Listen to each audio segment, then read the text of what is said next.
चलिए देखते हैं बिहार की 15 फटाफट बड़ी खबरों को। इससे पहले आप बिहार के किस जिले, किस शहर और किस गांव से देख रहे हैं हमें कमेंट बॉक्स में जरूर बताएं। साथ ही बिहार की डेली खबरों से अपडेट रहने के लिए हमारे चैनल को सब्सक्राइब कर बेल आइकन को दबाना न भूलें।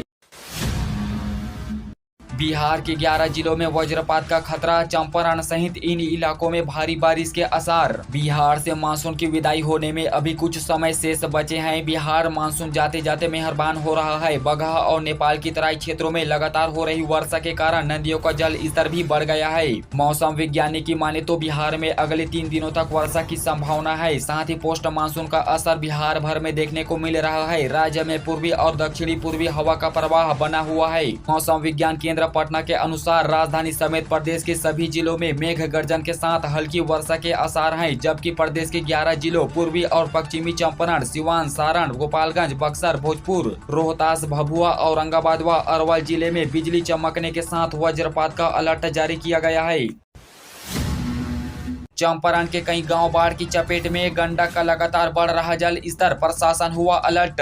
वाल्मीकि नगर बराज से छोड़े गए पानी से गंडक के तटवर्तीय क्षेत्रों में बाढ़ ने दस्तक दे दी है। पूर्वी चंपारण जिले के अरेराज, संग्रामपुर व केसरिया के कई इलाकों में पानी फैलने लगा है। टीएमसी सर कपिल अशोक ने 5 अंचलों के अधिकारियों को अलर्ट किया है। गोविंदगंज के नवादा, चितवारपुर के लगभग आधा दर्जन गाँवों के घरों में पानी घुसने लगा है। लोग बच्चों व मवेशियों के साथ बांध पर शरण लेने लगे हैं। वहीं कुछ लोग पलायन की तैयारी में जुट गए हैं।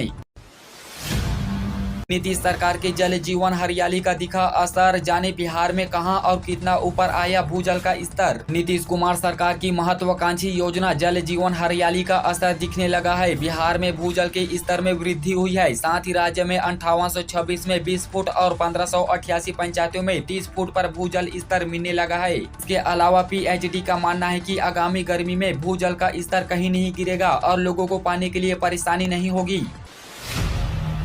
आज से 16 अक्टूबर तक रद्द रहेगी 15 जोड़ी पैसेंजर व एक्सप्रेस यात्रा से पहले जान ले जरूरी बातें। मुजफ्फरपुर जंक्शन पर 9 से 13 अक्टूबर तक प्री नॉन इंटरलॉकिंग एवं 14 से 16 अक्टूबर तक नॉन इंटरलॉकिंग का कार्य चलेगा। इसको लेकर मुजफ्फरपुर स्टेशन से खुलने व गुजरने वाली 14 एक्सप्रेस व 16 पैसेंजर ट्रेनों को रद्द कर दिया है। इसके अलावा बड़ी संख्या में ट्रेनों के रूट को भी बदल दिया गया है। बता दें कि मुजफ्फरपुर जंक्शन के आउटर में हाल ही में बने 4 स्टम्पिंग लाइन को चालू करने व प्लेटफार्म एक ही लाइन से पॉइंट हटाने से 16 अक्टूबर तक नॉन इंटरलॉकिंग का कार्य चलेगा।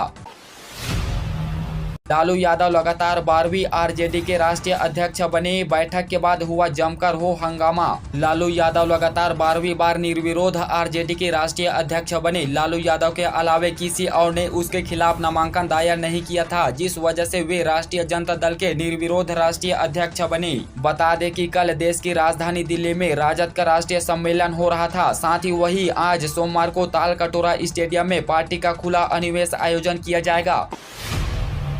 कोर्ट से पहले जनता की अदालत में ईबीसी आरक्षण का सच बताएगा जदयू। पटना हाई कोर्ट के फैसले के बाद नगर निकाय चुनाव पर आरक्षण के मसले पर लग गए ब्रेक के बाद सरकार ने सुप्रीम कोर्ट जाने का फैसला तो कर लिया है, पर कोर्ट जाने के पहले जनता की अदालत में जदयू इस प्रकार प्रकरण का सच सामने रखेगा। इस क्रम में सभी प्रखंडों पर 13 अक्टूबर को भाजपा पर निशाना साधते हुए पोल खोल रैली का आयोजन होना है।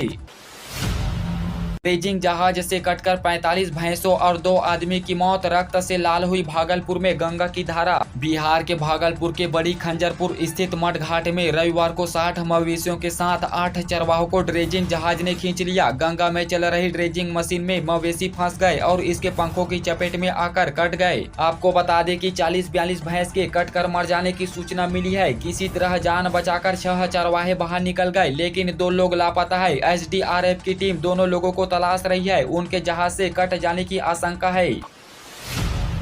नगर निकाय चुनाव को लेकर सुशील मोदी का सीएम नीतीश कुमार पर हमला, अति पिछड़ों का किया अपमान। भारतीय जनता पार्टी के राज्यसभा सदस्य सुशील मोदी ने रविवार को मुख्यमंत्री नीतीश कुमार की कार्यप्रणाली पर सवाल खड़े किए। उन्होंने कहा कि नगर निकाय चुनाव में अति पिछड़ों के बजाय नीतीश कुमार के माय समीकरण पर भरोसा करने पर कटाक्ष किया। साथ ही कहा कि नीतीश को अब मुस्लिम और यादव समाज पर भरोसा बढ़ गया है। इसके अलावा उन्होंने कहा कि अति पिछड़ों को अपमानित करने वाले नीतीश कुमार को इस्तीफा देना चाहिए। बिहार बोर्ड ने बढ़ाई इंटर और मैट्रिक परीक्षा फॉर्म भरने की तारीख, रजिस्ट्रेशन में भी करा सकते हैं सुधार। बिहार विद्यालय परीक्षा समिति यानी बिहार बोर्ड ने वर्ष 2023 की इंटर और मैट्रिक का परीक्षा फॉर्म भरने की आखिरी तारीख को आगे बढ़ा दिया है। इसका फायदा छात्र छात्राओं को मिलेगा। दरअसल कोरोना काल में भी समय पर परीक्षा लेकर और समय पर रिजल्ट जारी कर बिहार बोर्ड ने जो कीर्तिमान बनाया है, उसके बाद कई दूसरे राज्यों के छात्र भी बिहार में परीक्षा लेने आ रहे हैं। शिवहर में तिरंगे का अपमान, अशोक चक्र की जगह दिखा चांद सितारा। शिवहर में तिरंगे में अशोक चक्र की जगह चांद का फोटो लगाए जाने का मामला तूल पकड़ने लगा है। इससे संबंधित वीडियो वायरल होने के बाद लोगों में आक्रोश दिख रहा है। इसके साथ ही विश्व हिंदू परिषद ने नाराजगी व्यक्त करते हुए इसे राष्ट्रीय द्रोह और तिरंगे के अपमान का मामला करार दिया है। साथ ही दोषियों को चिन्हित कर कार्रवाई की मांग की है। इन सबके बीच डीएम मुकुल कुमार गुप्ता के मामले को भी गंभीरता से लिया है। साथ ही डीएम ने मामले की जांच के आदेश दिए हैं, साथ ही रिपोर्ट मांगी है। सिल्क सिटी से एक साल में 4 करोड़ रुपए की बाइक चुरा ले रहे सातिर। सिल्क सिटी में बाइक चोरी की घटना में लगातार बढ़ोतरी ने आम लोगों के साथ पुलिस को भी आतंकित करने लगा है। शहरी क्षेत्र में बाइक चोरी की यह रफ्तार रुकने का नाम नहीं ले रही है। औसतन बाइक चोरी की 3 घटनाएं रोज दर्ज हो रही है। अधिकांश मामले कोतवाली, जोगसर, तिलका माझी, बरारी, इसाकचक, तातरपुर, विश्वविद्यालय, औद्योगिक, सबौर, बबरगंज, ललमटिया, नाथनगर बाईपास थाना क्षेत्र में सामने आ रहे हैं। वाहन चोरी घटनाएं लगातार बढ़ रही है। दिन के उजाले में पलक झपकते चोर बाइक उड़ाकर ले जा रहे हैं।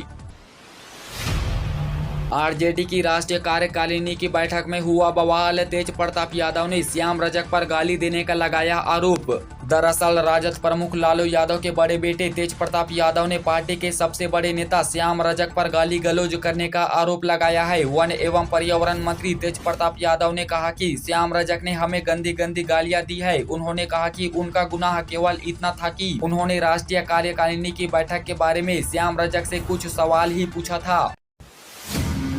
दिवाली छठ पर बिहार आने वाली ट्रेनों में भरी सीटें, फ्लाइट का किराया भी छू रहा आसमान। दीपावली और छठ पर्व पर बिहार आने के लिए लोगों को काफी मुश्किल का सामना करना पड़ रहा है। ट्रेनों में अभी से काफी भीड़ और वेटिंग चल रही है। छठ पर्व पर परदेशी अपने घर लौटने की तैयारी में है, लेकिन ट्रेनों में लंबी वेटिंग लिस्ट यात्रियों को परेशान कर रही है। साथ ही कई ट्रेनों में तो रिजर्वेशन भी बंद हो गया है। अब ऐसे में फ्लाइट की डिमांड बढ़ गई है। सभी लोग अपने घर पहुँचना चाहते हैं। ऐसे में अधिकतर विमान में पटना एम्स में रेडिएशन थेरेपी के लिए 3 महीने की वेटिंग, कैंसर मरीजों की बड़ी परेशानी।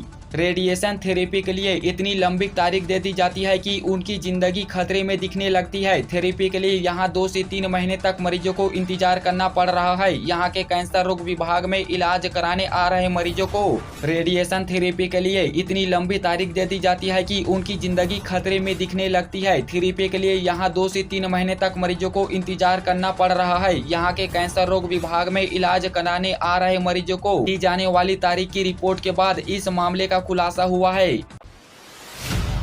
पटना के योगासन स्पोर्ट चैंपियन का हुआ आयोजन, योग को लेकर युवाओं में दिखा क्रेज। पटना के पाटिल पुत्रा स्पोर्ट कॉम्प्लेक्स में रविवार को तृतीय राज्य स्तरीय योगासन स्पोर्ट चैंपियनशिप का आयोजन किया गया। इसमें राज्य के 22 जिलों से करीब 150 प्रतिभागियों ने इसमें भाग लिया। योगासन के अलग अलग 5 विधाओं में सर्वश्रेष्ठ खिलाड़ियों का चयन हुआ, जो राष्ट्रीय स्तर की प्रतियोगिता में बिहार का प्रतिनिधित्व करेंगे। इस दौरान बिहार राज्य के खेल प्राधिकरण क्रीड़ा कार्यपालक सह पटना प्रमंडल के शारीरिक शिक्षा उप निदेशक राजेंद्र कुमार ने कहा कि राज्य के युवाओं में